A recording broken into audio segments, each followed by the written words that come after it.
ကျမတို့ငကမောက်စီရောကြီးမှာမြတ်စွာဘုရားရှင်ကိုရောမြတ်ကြီးကိုဖျားဖူး၍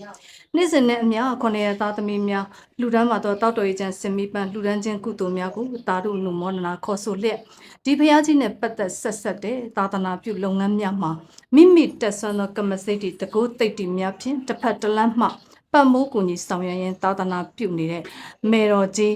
လေးကျွန်းဆက်ကြာမြတ်နှန်းတေဝီဖြစ်ပါတယ်ရှင်ငကမောက်စီတော်ကြီးရဲ့လေးကျွန်းဆက်ကြာနဂါးမယ်တော်ကြီးမြတ်နှန်းတေဝီဖြစ်ပါတယ်ရှင်ခொနည်းသားသမီးပရိသတ်များအမေကြီးနဲ့ဆက်ဆက်ပတ်သက်သမျှသောဆွေဆက်မျိုးဆက်ပဋ္ဌာန်းဆက်များအားလုံးအမေကြီးကိုမြင်နိုင်တွေ့နိုင်အာယုံပြုနိုင်အောင်အတွက်ဒါလေးမှတ်တမ်းတင်ခြင်းဖြစ်ပါတယ်ရှင်ကျမကတော့ဒီမှာကကျမရဲ့ပရိသတ်တူအမေကြီးရဲ့ပဋ္ဌာန်းဆက်တူအတွက်အမေကြီးကိုကာယဝစီမနောချီ၍ကြော့ဟန်ကြော့ဝဲလာရောက်ပြီးတော့လှူဒန်းခြင်းနဲ့ပဋ္ဌာန်းဆက်ကိစ္စများဆောင်ရွက်ပေးခြင်းဖြစ်ပါတယ်ရှင်